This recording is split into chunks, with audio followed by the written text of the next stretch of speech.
What's up guys, it's Captain Rice Productions 72 and welcome to today's video. Before we start, if you enjoy, please like, comment and subscribe, and I'd appreciate it because this is a hard review. I can't even fit the whole set into frame. That's how big it is. Like, I am going to try, I'll even try pushing it back a bit, but yeah.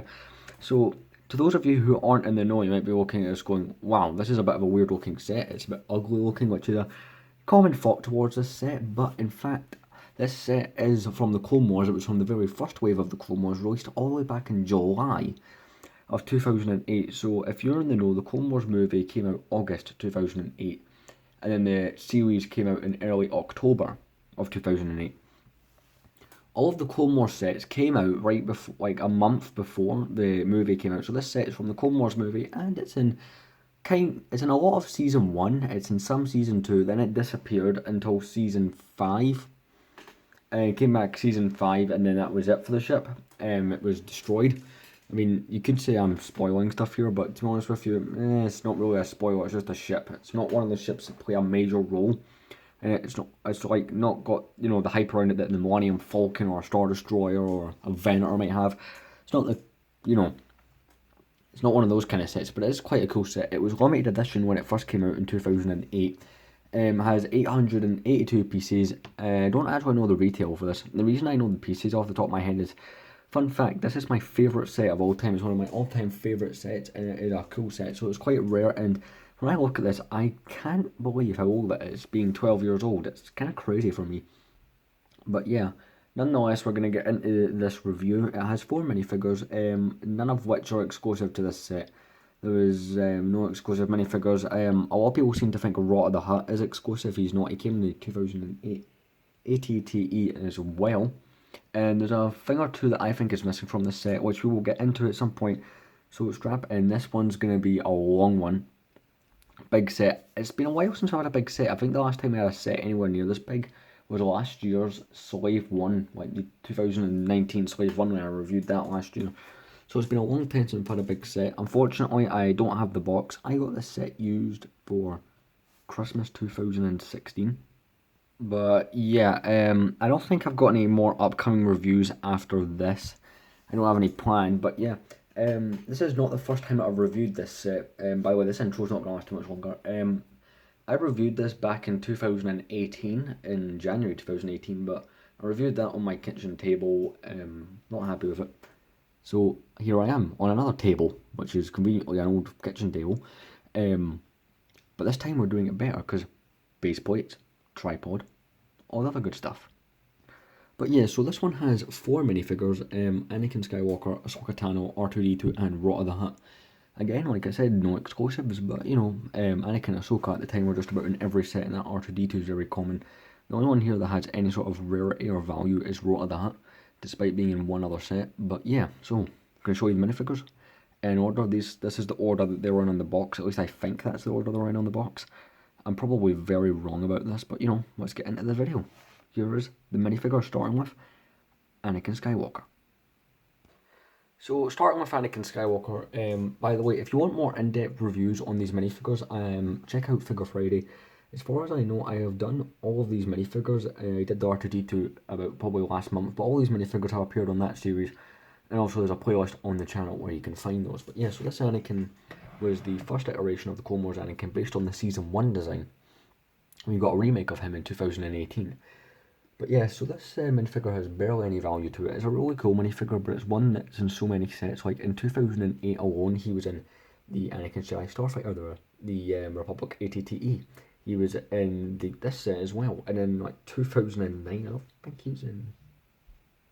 Yeah, 2009 was in the Y-Wing as well. So yeah, I might as well show you him. So he's quite bland. This is...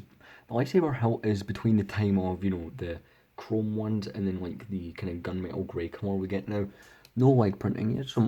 He's not crazy with the printing. This minifigure again, 2008, no back printing. Just not too much, but he's still quite a cool minifigure. Like, he looked very accurate to the show, like not 100% accurate, but accurate enough that he gets a point across. There's 2 versions of this Anakin from season 1. Like I said, this one from 2008. Which was in sets until 2012, and the 2018 one, which has only been seen once. But yeah, cool minifig, no double-sided head or anything, but gets the job done. Now, onto Ahsoka Tano. So Ahsoka Tano, another minifigure that was in just about every other set during this era.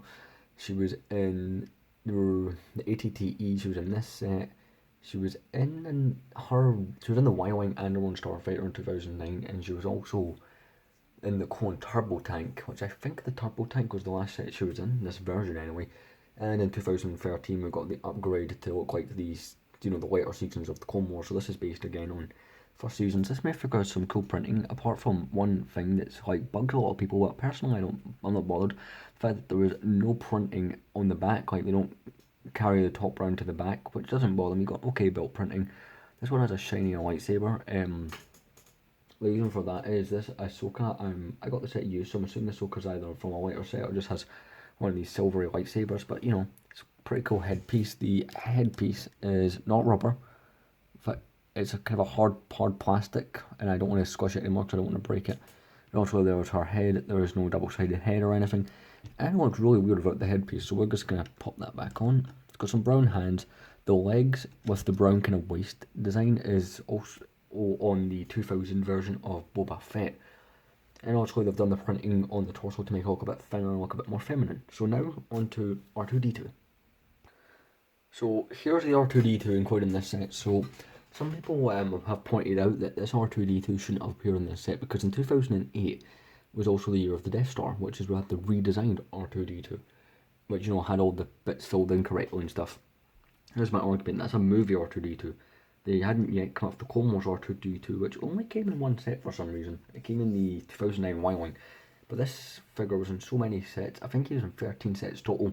I have the exact amount in the episode of Figure Friday. This was like maybe 1 or 2 months ago we did this minifigure, so it's one of the fairly recent episodes. But yeah, he was on so many sets. This was actually, I think his final set was this set. So really standard R2-D2, there's not too much to show. Again, if you want more detail on the minifigures, I have episodes, I have videos on each individual figure in this set, and it is extremely detailed. Maybe not so much the older episodes, but the newest episodes are the best ones to watch, and R2-D2's in the most recent line of episodes. But yeah, this minifigure was used again from 1999 up until 2008, and in 2009 he got that redesign and was redesigned again in 2014, and so on. So yeah, pretty standard R2-D2. Now let's look at the coolest figure of this set, Raw the Hutt. So yeah, in my opinion, this is the coolest minifigure in the set. You can only get it in 2 sets, and he's quite expensive these days. He's pretty cool, Raw the Hutt. So yeah, I've done an episode on him on Figure Friday. It's a really cool piece. It's the only time they ever made him was in this, in the ATTE from the same year. But yeah, he just looks so cool, like those big animated eyes and stuff. And you can make Jabba the Hutt hold him. I'm not going to do it here because I'm going to have to go dig out Jabba the Hutt. But minifigures can hold him as well. I mean, on the box for the Twilight, or at least like pictures I've seen the box this year, Ahsoka holding him. So I'll show you that. So here is Ahsoka, holding Raw the Hutt. Quite easy to do and quite simple, and it looks kind of cool, despite being kind of inaccurate because they put him in a backpack in the movie. Obviously they've not got that here, but yeah. Now we're gonna go on to the Twilight. One quick thing I forgot to mention is the arms on Raw can move. They are posable, both arms. They do come out. Don't recommend that. I've seen videos online of people, or at least in a Facebook group I'm in, people trying to put those back in. I'm in a Lego Star Wars Facebook page, if you know what I meant. Apparently those arms are not easy to get in and out, so I don't recommend it. Plus you could crack the mold. Now for real, we're on to the Twilight. So I've had to angle it kind of weird to get the whole ship in shot, but it's a big set. Guaranteed if they made it today would not be anywhere near as big and would probably, cost way too much. But the chances of Lego ever remaking this are so slim, so I think the best way to do this is we're just going to start at this outer wing with the feature on the top. We're going to get to the bottom here last. In fact, no, we're going to start with the cockpit. So starting here with the front of the ship, we have the cockpit. So there is a bit here where you can put your hand. If you hold it up here, you can move it out. It's only a Technic piece. That can be a bit funny to operate sometimes. If you look inside here, you will see the connection with the Lego Technic and the interior. So, you've got room for 3 figures. Now, you could put R2-D2 in that middle seat, though the middle seat is more or less meant for Raw the Hutt. I do apologise, it's a bit dustier than I thought in here on the interior, but I have not really used this set at all lately. Like, it's one of those sets that, as much as my favourite set, it does sit on the shelf, so you can flick this bit up, for easier access. If I just try and put Rot of the Hutt in here, my hands are so big it can be a bit of a pain. But if you take Anakin and Ahsoka, you can put your lightsabers in these little stud things here. It's quite well done. I mean, like, from when you close it up, you can't see the lightsabers, and you can't see like all that bit underneath them. So the system works quite well for this. So I'm just gonna finish putting them in. So yeah, just gonna put Ahsoka Tano in, and then we should be good to go. And that fits nicely. So as you can see, I've shown it another angle. It's a very well fitting area. I'm going to take this piece off to show you a bit of the structural design. This bit comes right off, like so. And you can kind of see the way the structure of the ship is done. And well, Rota has fallen out. So I'm going to put him in there a bit better. I'm going to put this back on, and I'll close up the ship so you guys can see what it looks like when it's all nice and closed. So this is more or less what it looks like when it's closed up. You can kind of see Ahsoka and Anakin. Also, you're not going to see Rota too well in there, or maybe at all. But yeah, I think it works quite well. And now I'm going to show you the next interior spot for R2-D2. So this is one of the harder shots to try and show, but so you have this gun here that goes up and down. It's on a hinge. It's not really a hinge, it's kind of like a Technic thing. Kind of whatever you want to call that. It can go up and down like in the show. The only problem is if you leave it up there, you have that hole, that gap, which isn't accurate, but I suppose it's the only way they could really represent it. You probably could mod this to get rid of that. Though I'm a purist, so I'm not going to do that. But yeah, you can move it up and down. You just leave it down when it's on display to get rid of that hole. Of course, you're going to have this gap, but I kind of prefer that to the gap there. So to open this up, you pull this part up, and you have a rack of tools inside, and a small place to put R2-D2. One thing I will mention about this set is the interior. It does lack, but you know what, it gets the job done, and I've seen people mod these, so I don't imagine it'd be too hard to mod. There you can see R2-D2 in there nicely. Got some tools on this tool rack. I'll show you. You got like a screwdriver, kind of like a torque thing. At least I think that's what that is. You got a hammer, and you got a spanner. I probably got like that one there wrong, but I'm thinking a torque kind of screw thing that you'd use on a wheel nut on a car. But yeah, that's what I'm thinking. There's no floor in there, as you'll see in a moment. But yeah, we're gonna go round to the wing, or at least to the bottom of the wing, to show you a feature. And when you close that, R2-D2 is in there nicely, and you can't even see him, but he is there. So now, next feature. So at the end of the wing, we have this flick fire missile. And it works like so. You just flick it and it goes right past the tripod. Put it in again and show you one more time. This does spin all the way around like it does. This is a well done cannon, and I really do like it for what it is. Now I'm just going to show you the rest of the wing. Some okay details, like as far as this little piece goes. I could just put bricks there, but I like the way it's done. They've got the shaping right. Now onto the back of the ship. So here we are at the back section of the ship. So you've got a lot of stuff here. You've got the wing coming right out like that. Looks really good. Does the job quite well. You've got these two engine pieces here. I'm just going to zoom in and show you those engines. You've got some of that. Got a little red light on the back of the gun, and there's on this down on the bottom wing. Again, I'm going to show you a flick fire missile. I'm going to shoot it at my wall here. Okay, that was an epic fail. I'm not going to do that again. Okay, that's out of the way. So if we come right round to the back here, we've got this really big engine, which is held on by, you know, some kind of clip mechanism here. I'm not 100% sure what that's called, but there's another one along the wall of this ship. There's quite a few. There's a good feature here that I'm going to show you in a moment.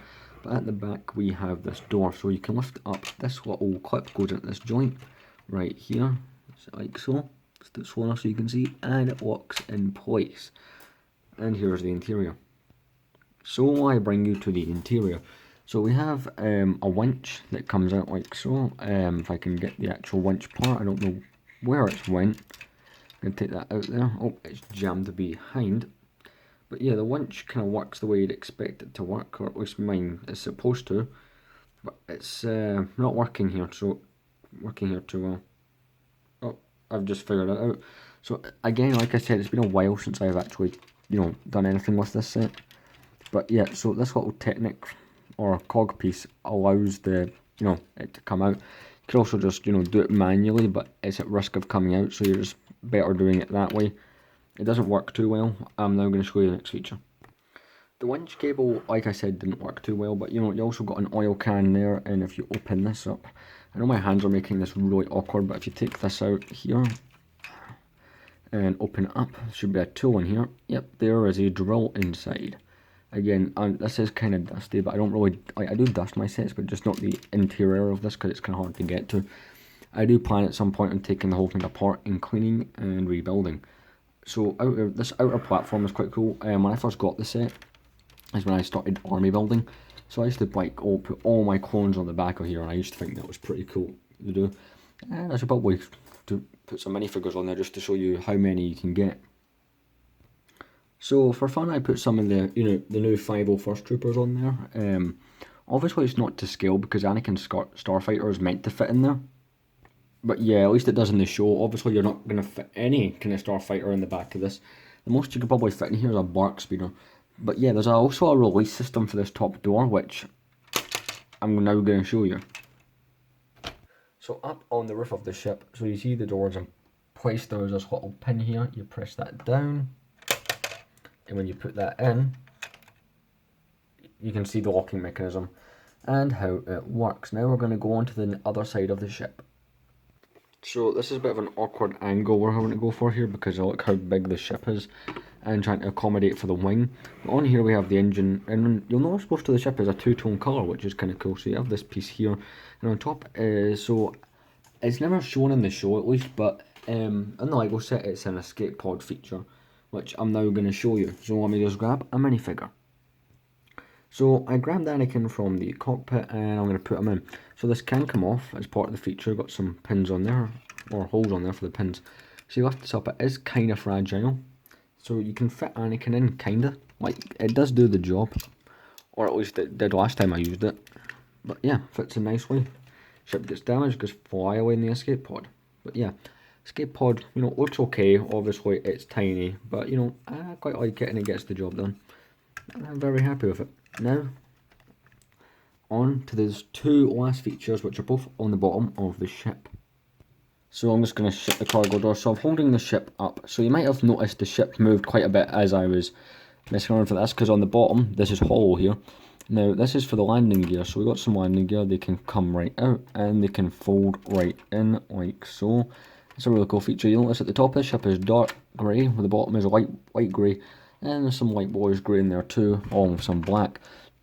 The coolest feature of the ship is if I pull this, I'll show it from two angles. If you pull this down, the swing wing comes down, just like in the show. Now I'm going to show that from the front.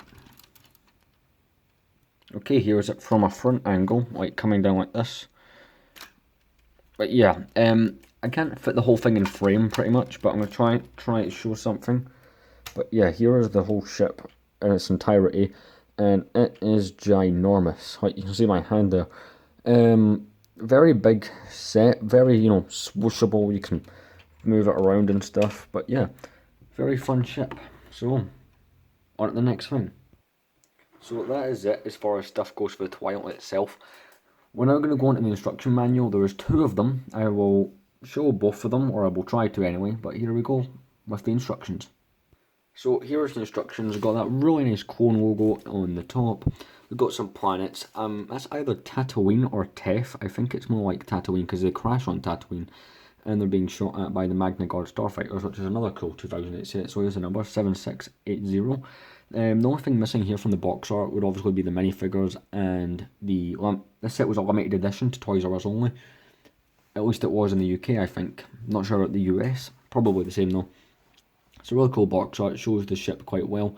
Odd thing is, if you look on the instructions, now I don't know if I've done something wrong, but if you look on the instructions, you can clearly see Rot of the Hutt's head, which you can't really see when you put them in the actual ship. I'm not really complaining. I just spotted that just there, like for the first time. So I thought I'd point out this is instruction booklet 1, and it takes you to. Thought I'd show you, just flipping through the instruction pages as well, since this is an in-depth review. But yeah, you get as far as with this instruction book. Got the landing gear in this one to help the ship stand up. But yeah, this is as far as you get. Obviously that says page 10, but there's going to be a lot of sub steps and minor steps as well. But yeah, that's where you get with the end of this book. And if you close it up, you get to see some other sets from that time. So the 7673 Magna Guard Starfighter, 7674 V19 Torrent, 7675 ATTE, and 7676 Republic Gunship. I have actually got none of these sets right here. I actually chose the Twilight over the Gunship, although I am eyeing up gunships on the internet, so you never know. Personally, the ATTE is quite cool. The V9 Torrent it's alright, but I really love the Magna Guard Starfighter and the Gunship. But yeah, now on to the second instruction booklet. So again, same as before, so yeah, I'm just going to flick through these. Mine's has come off the staples, kind of. Keep in mind, this is a 12-year-old instruction booklet, and I bought it used, so these aren't in the greatest condition. I'm just going to flick through so you guys can see some of the building process. The reason I'm going all out is, well, it's my favourite set, like I said before. It's my favourite set of all time, but yeah. Just letting you see some of the construction. Got the wing. Wing's quite one of the easier parts of the set. There's a few difficult parts because this set is a lot, and I mean a lot of technique in it. But yeah, building the front end, the cockpit, just all that kind of stuff. Engines, escape pod, but yeah. And then it can show you, you know, some of the general features of the set. Now it does say 16 there, but again, sub-steps. There's one there, for example. So yeah, if you keep going, you come to the end, and also you got your part inventory. And then, you know, some of just the general features of the set and the minifigures. Well, I got it close enough when I was doing the thumbnail. R2-D2 should have switched. I should have switched places with R2-D2. But yeah, more or less the same features I showed you. Got an ad for Lego Club magazine in here. And, you know, you got some, you know, promotional win stuff. Like things you could win from Lego.com. So yeah, oh by the way, I put the minifigures in the order the instructions said to come in, so yeah, because again I don't have the box, but so this has been an almost 25-minute long review on this set, so this is going to take a hell of a long time to upload, but you know what, every bit was worth it. This is a really cool set, it's one of my favourites. Obviously the interior is kind of lacking, but you could put some plates down in the back and just mod it, because I seen one on Facebook not that long ago. In fact, it was actually today I seen this, and it was one that had kitted out interior, like everything was there, and it was still this size. One thing that would be cool that will never happen unless someone custom makes online is a UC. Imagine this set in UCS, because if you look at the cross materials for this, like, shows you the inside and everything, this set is would have been ginormous as UCS, which would never happen. Obviously, it's a really cool set. It's my favourite. It didn't sell well. It wasn't one of the best selling sets at all. It's quite a largely forgotten set. Obviously, although the same year there was ATTE, a gunship, and the Death Star, so I could see why it lost out to those minifigure selection. It's okay. Personally, anything I think was missing, considering like all the main characters from the Clone Wars were in other sets, when this ship appears in the movie, there was battle droids. So maybe 2 battle droids, you know, fighting it would have been cool, or they could have thrown Ventress in here, but she was in the gunship.